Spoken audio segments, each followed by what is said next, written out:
Hello everyone, আসসালামু আলাইকুম। আশা করছি আপনারা সবাই অনেক ভালো আছেন। আমরাও সবাই আলহামদুলিল্লাহ ভালো আছি।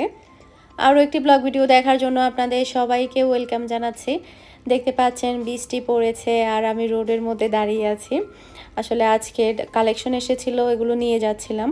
হঠাৎ করে এসএ পরিবহনের সামনে এসে আমি সুন্দরবন থেকে কালেকশনগুলো নিয়েছি। তো এসএ পরিবহনের সামনে এসে সিএনজিটা নষ্ট হয়ে গিয়েছে। তো সিএনজি ড্রাইভার ট্রাই করছে সিএনজিটা চালু করার জন্য। তো বড় বড় দুইটা বস্তা আসলে, মানে তার উপর বৃষ্টিও হচ্ছে, রোড গার্ড ভিজা, যদি বৃষ্টিতে ভিজে যায়। তো উনি অনেকক্ষণ ধরে ট্রাই করছিল, আমরা রোডে দাঁড়িয়েছিলাম। তো ভাগ্যিস এসএ পরিবহনের সামনে ছিল, যদি একটা মানে খোলা মানে কোনো মানুষজন এরকম একটা জায়গা যদি নষ্ট হয়ে যেত তখন আরও একটু বেশি ভয় লাগতো। তো এরপরে ওই সিএনজিটা কিন্তু ঠিক হয়নি। আর একটা সিএনজিতে মালপত্রগুলো তুলে মানে অনেক কষ্ট করে এগুলো বাসায় অবধি নিয়ে এসেছি। মানে অনেক কষ্ট হয়েছে, কারণ একটা সিএনজিতে মালপত্র ঢোকানো, ওখান থেকে আবার বৃষ্টির মধ্যে, আবার হচ্ছে এত কাদামাটির মধ্যে অনেক বেশি সেফটিভাবে কিন্তু এই মানে ইয়াগুলো আবার অন্য সিএনজিতে নিতে হয়েছে, মানে যাতে কোনোভাবেই যাতে একটুও বস্তার মধ্যে মানে কাদামাটি না লাগে। কাদামাটি লাগলেই কিন্তু ইয়াগুলো নষ্ট হয়ে যাবে। তো এগুলা বহু কষ্ট করে নিয়ে এসেছি, বড় বড় দুইটা বস্তা ছিল আজকে। তো ম্যাক্সিমাম হচ্ছে সব হচ্ছে রিস্টক করা। মামা কটনগুলো অনেকগুলো বুকিং নিয়ে রেখেছিলাম, কাস্টমারদেরকে দিতে পারিনি। তো এগুলো সবগুলো আবার রিস্টক করে তারপরে হচ্ছে সবার ইয়াগুলা ডেলিভারি করতে হবে। তো এরপরে হচ্ছে পাকিস্তানিও অনেক কালেকশন এসেছে, রাংপাসান্তে এসেছে, তারপরে হচ্ছে তাওয়াক্কাল এসেছে, প্রচুর পাকিস্তানি কালেকশন এসেছে। ওগুলো সবগুলো এখন নিয়ে নেব। তো আজকে আমি যে পরিমাণ ভয় পেয়েছি, যেটা আমার ক্ষেত্রে কখনো হয়নি। তো আসলে বিপদ আপদে তো কোনো হাত পা থাকে না। দেখা যায় কি এরকম অনেক সময় হয়, সিএনজি ড্রাইভাররা কিন্তু অনেক ঝামেলাও করে, সিএনজি নষ্ট হয়েছে বলে কিন্তু অনেক ইয়াও করে, এরকম কিন্তু অনেক ঘটনা আছে। তারপরও যাই হোক, আসলে সত্য কথা হচ্ছে ওনার আসলে সিএনজিটা নষ্ট হয়েছিল। তবে বাস্তবে কিন্তু এরকম অনেক ঘটনা ঘটেছিল যে মিথ্যা সিএনজি নষ্ট হওয়ার নাটক করে কিন্তু অনেক বিপদও ঘটায় মানুষের। এটাও হয় আমার বারবার, তখন আসলে রোডের মধ্যে ওগুলো মনে পড়ছিল, যেটা সত্য কথা। আমি অনেক ভয় পেয়েছি, তারপরও অনেক কষ্ট করে আবার অন্য একটা সিএনজি নিয়ে আবার এগুলো সব নিয়ে এসেছি। তো এরপরে হচ্ছে যেগুলা রাংপাসান্ত এসেছে, তারপরে হচ্ছে তাওয়াক্কাল এসেছে, এগুলো সবগুলো অনেক বেশি সুন্দর। রাংপাসান্তের ভিডিও এখনও যায়নি, তবে তাওয়াক্কালের ভিডিও অলরেডি চ্যানেলে আছে, আপনারা চাইলে দেখতে পারেন। কয়েকটা ড্রেস আছে, 3টে ডিজাইন আছে, আর বাকি সবগুলোই আসলে সোল্ড আউট হয়ে গিয়েছে। ড্রেসগুলো এত বেশি সুন্দর ছিল, মানে ভিডিও দেওয়ার পরে সোল্ড আউট হয়ে গিয়েছে ড্রেসগুলো। এই যে navy blue colour, purple colour, কয়েকটা ড্রেস আছে এখনও, আপনারা চাইলে সেগুলো দেখতে পারেন। আর যখন কালেকশন আসে তখন দেখা যায় কি এগুলা নিয়ে আসা গোছানো অনেক পরিশ্রম করতে হয়। তো আজকে আপনাদের সাথে পুরোপুরি একটা ব্লগ ভিডিও শেয়ার করবো আমি কিভাবে সব কিছু হ্যান্ডেল করি। তো এখানে হচ্ছে যেগুলা রিস্টক করা হয়েছে সেগুলো দেখছিলাম, তারপরে হচ্ছে নতুন কালেকশনগুলো দেখছিলাম। তারপরে হচ্ছে রাংপাসান্তে এসেছে আমাদের টোটাল 50 সেট এসেছে, 5 সেট কি 6 সেট এসেছে আমাদের রাংপাসান্তের। তো আপনারা রাংপাসান্তও চাইলে অর্ডার করে নিতে পারেন। আর এগুলো হচ্ছে তাওয়াক্কালের হচ্ছে এসেছে 2 সেট, এগুলো সব গুছিয়ে রাখতে হবে। আজকে রাতে কয়টার দিকে ঘুমাতে পারবো আমি জানি না, কারণ যেহেতু আমি মামা কটন রিস্টক করেছি বুকিংয়েরগুলো, তো সেগুলো অ্যাড্রেস লিখতে কিন্তু আমার প্রচুর পরিমাণে টাইম লেগে যাবে। তো অনেকে চিন্তা করে যে বিজনেস করা খুবই ইজি, আসলে বিজনেস করা খুবই কষ্টকর, যেটা চাকরির থেকেও কিন্তু অনেক বেশি কষ্টকর। চাকরিতে দেখা যায় কি নির্দিষ্ট একটা টাইমেই চাকরিটা করা হয়, পরবর্তীতে কিন্তু সময়টা ফ্রিতেই থাকে, কিন্তু বিজনেসের ক্ষেত্রে ফুল টাইম কিন্তু কষ্ট করতে হয়। তো আজকে ছিল মাদার্স ডে, তো এটা মাদার্স ডে ভিডিওর দিন। মিহি আমার জন্য একটা গিফট তৈরি করেছে, একটা লেটার বানিয়েছে খুব সুন্দর করে। তো মাশাআল্লাহ, ওর কিন্তু এই ধরনের ইয়াগুলো কিন্তু অনেক বেশি ভালো লাগে। দেখা যায় কি ওর আবার এগুলো মনেও থাকে, ওর বাবার জন্য ও বানায়, আবার আমার জন্যও বানায়, মিহির জন্যও বানায়। ওর বাবার জন্য তো বানাতে একদম ব্যাগটা ভর্তি করে ফেলে, এরকম অবস্থা। তো এটা হচ্ছে ওয়াটারমেলন শেপে করেছে। তো এরপরে হচ্ছে রাতে চিন্তা করলাম একটু স্পেশাল কিছু রান্না করি।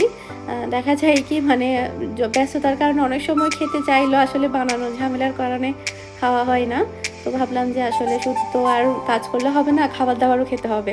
তাই চোখ মুখ বন্ধ করে এখন রান্না করতে চলে আসলাম, মোবাইলের ইন্টারনেট অফ করে দিয়ে। তো আজকে হচ্ছে আমি তান্দুরি পোলাও তৈরি করব। তো এখানে হচ্ছে আমি 1.5 কেজি পরিমাণে চিকেন নিয়েছি। এরপরে হচ্ছে 1 ফালি লেবুর রস দিয়েছি, আদা রসুন বাটা দিয়েছি, তারপর টক দই দিয়েছি, এরপরে হচ্ছে সয়া সস দিয়েছি, মরিচের গুঁড়া, হলুদের গুঁড়া, ধনে গুঁড়া, জিরে গুঁড়া, গরম মশলার গুঁড়া, তারপরে দিয়ে দিব হচ্ছে তান্দুরি মশলা, ব্ল্যাক পেপার দিয়েছি।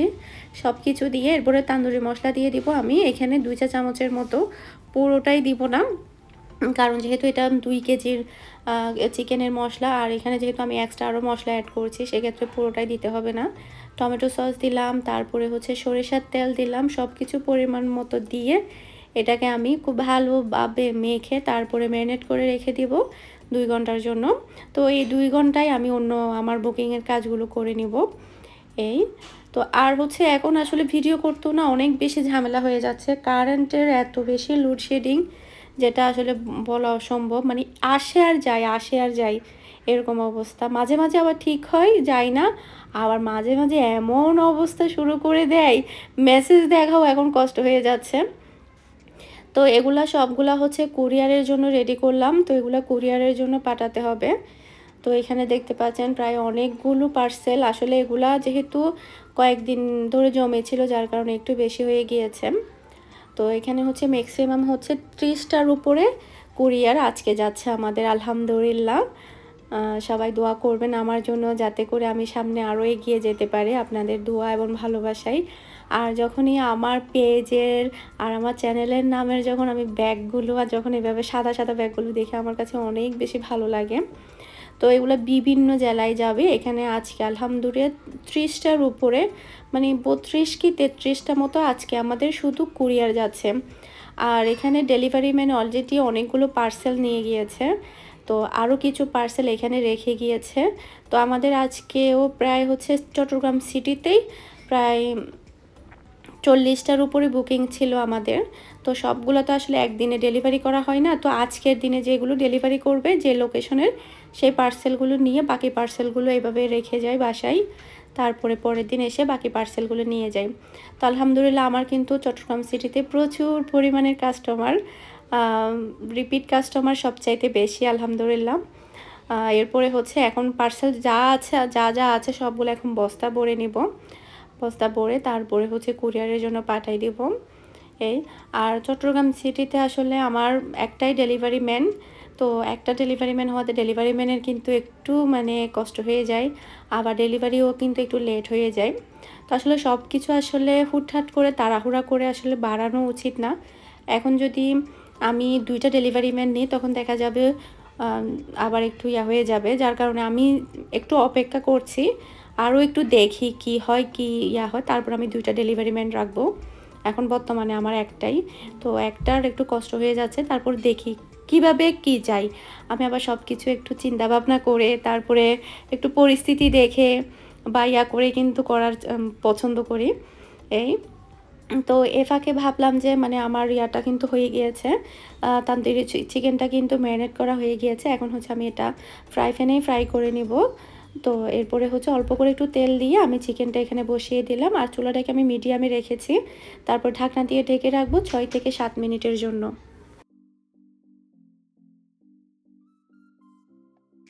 তো এ ফাঁকে চিন্তা করলাম পোলাওটা তৈরি করে নেই। এখানে হচ্ছে আমি তেল দিয়ে দিয়েছি, তারপরে হচ্ছে পেঁয়াজ কুচি দিয়ে দিলাম, আর সাথে বাটিটাও পড়ে যেতে হলো, হাত থেকে একদম বাটিটাই পড়ে গিয়েছে। তো যাই হোক, তারপরে হচ্ছে আমি এখানে দারচিনি, লং, এলাচ, তেজপাতা এগুলো সবই দিয়েছি, হালকা একটু ভেজে নিব। তারপরে হচ্ছে আমি এখানে দিয়ে দিব পোলাও চালটা। তারপরে পোলাও চাল দেওয়ার আগে আমি এখানে 1/2 চা চামচের মতো হলুদের গুঁড়া, 1/2 চা চামচের মতো ধনে গুঁড়া, 1/2 চা চামচের মতো জিরা গুঁড়া দিলাম। আর তান্দুরি চিকেনটা দেওয়ার পরে বাটিতে যে অবশিষ্ট মশলাটা ছিল সেটা আমি এখানে দিয়ে দিলাম। এরপরে একটু হালকা কষিয়ে নিয়েছি। কষিয়ে নেওয়ার পরে যে বাটিটা একটু ক্লিন করে একটু পানি দিয়ে দিলাম। পানি দেওয়ার পর আরও একটু কষিয়ে নেব। এটার মধ্যে আমরা পোলাওটা রান্না করব।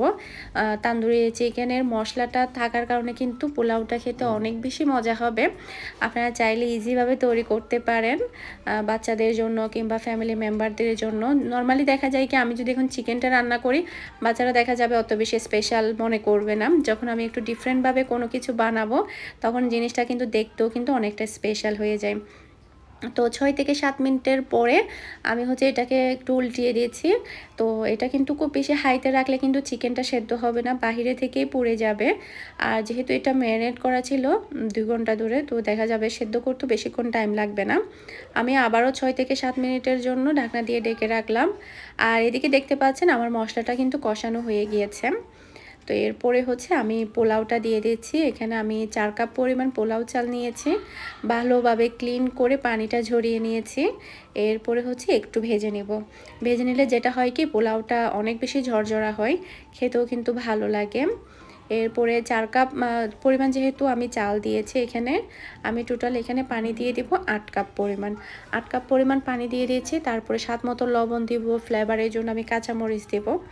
এরপরে এটা হচ্ছে আমি 4 থেকে 5 মিনিটের মতো ঢেকে রাখবো, যাতে করে এটা একটু পানিটা টেনে আসে। আর লবণটা একটু চেক করে নিতে হবে প্রথমেই ঠিকঠাকভাবে আছে কি না। তো এরপরে 5 মিনিটের জাস্ট আমি 5 মিনিটের জন্য এটাকে ঢেকে রাখবো।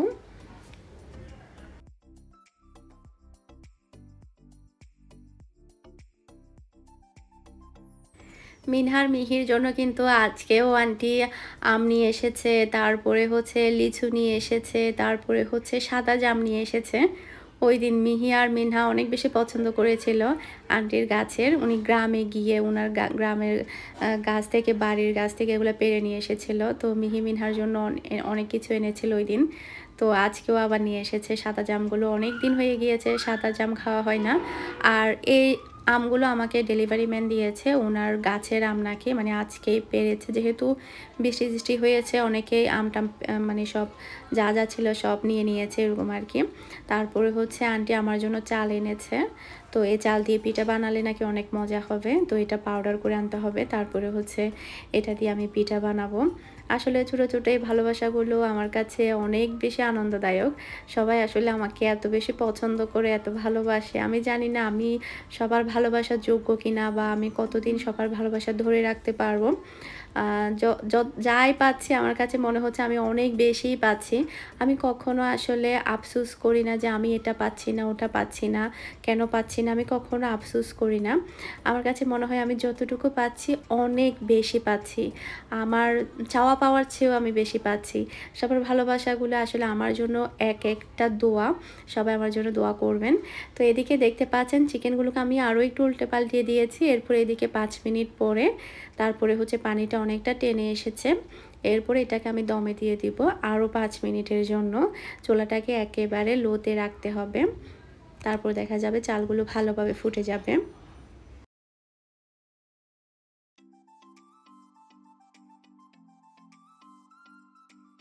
তো চিকেন আর হচ্ছে পোলাওটা হচ্ছে দমে বসিয়ে দিলাম। আজকে সারা দিন আমার কেমন গিয়েছে সেটা বলে বোঝানো সম্ভব না। মানে ড্রেসের ভিডিও তো করতে পারিনি, আমার আগের কিছু বুকিংয়ের ছিল, তো সেগুলো রিস্টক করে তারপরে হচ্ছে পার্সেলগুলো রেডি করতে হয়েছে। প্রচুর সময় লেগেছে, প্রচুর। মানে আমি বলি দুপুরের পর থেকে আমার টানা বুকিং করতে হয়েছে, মানে শেষই হচ্ছে না, এখনো অনেকগুলো বাকি আছে। আসলে বিজনেস করা কিন্তু এত সহজ না। অনেকে হয়তো বা চিন্তা করে যে অনেক লসও কিন্তু হয়ে যায় অনেক বেশি, যেটা আসলে বলা যায় না। দেখা যায় কি কোনো একটা মিস্টেকের কারণে প্রবলেম হয়ে গেল, একটা জায়গা অন্যটা চলে গেল, বা এটা সেটা প্রতিনিয়ত দেখা যায় কি অনেক প্রবলেমের মধ্যে সম্মুখীন হতে হয়। আজকেও তেমন আসলে সন্ধ্যা থেকে একটা প্রবলেম নিয়ে আসলে মানে একদম রাতের 10টা অবধি এটা নিয়েই মানে চলছে, কোনো মেসেজ দেখতে পারি নাই ঠিক মতো, এই আর কি। রান্না বান্না তো এখন বলা চলে কি মানে খাওয়ার সময় আর হচ্ছে রান্না করার সময়ও পাচ্ছি না, এই তো। ঠিক আছে, তাহলে এখন যাই, এখন এগুলার কি অবস্থা দেখি, আবার নষ্ট হয়ে যাবে। তো মাশাআল্লাহ এদিকে আমার তান্দুরি চিকেনটা কিন্তু পুরোপুরি রেডি। মাশাআল্লাহ কালারটা কিন্তু অনেক বেশি সুন্দর এসেছে। আর খুব ভালোভাবে কিন্তু এটা কুকও হয়েছে। তো ভালোভাবে কুক হয়েছে কিনা আপনারা কিন্তু একটু চেক করে নিবেন। অনেক সময় দেখা যাবে কাঁচা রয়ে যাবে। যেহেতু এটা মিডিয়াম স্পিডে কুক করা হয়েছে সেক্ষেত্রে এটা ভালোভাবেই কিন্তু ফ্রাই করা হয়েছে। এরপরে চিকেনগুলো আমি ভাতের উপরে দিয়ে দিয়েছি। ভাতগুলো কিন্তু আমার অলরেডি হয়ে গিয়েছে।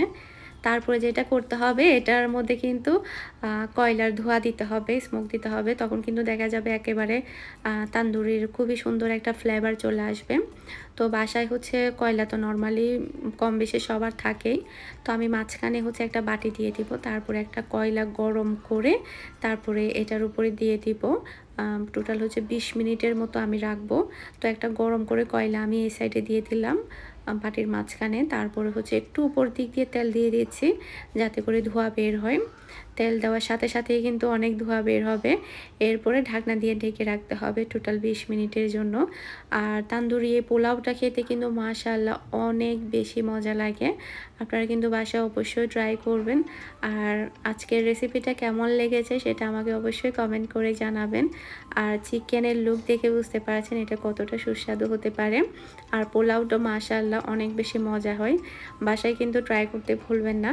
আজকের মতো বিদায় নিয়ে নিচ্ছি। আসসালামু আলাইকুম, আল্লাহ হাফেজ।